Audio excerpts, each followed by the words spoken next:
Welcome to the channel. Here we master tricky words and their meanings. Today we're tackling a word that describes something rich, luxurious, or lavish. Opulent. It might seem a little fancy, but by the end of this video, you'll be able to pronounce it with confidence. The correct pronunciation is opulent. Let's break it down. First, we have op, which sounds like op in stop. Next is y, which sounds like the u in cup. Then comes lunt, which rhymes with hunt. Now, let's put it all together. Opulent. Try repeating after me. Opulent. Now a little faster. Opulent. And at full speed. Opulent. Keep practicing, and soon, this word will feel natural to you. Now that you've mastered the pronunciation, let's go over the meaning.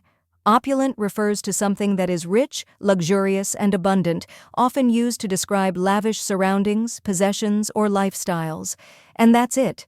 Now you know how to pronounce opulent and what it means. If you found this helpful, give this video a like and share it with others. Comment below with any tricky words you'd like me to cover next, and don't forget to subscribe for more pronunciation guides. See you in the next video.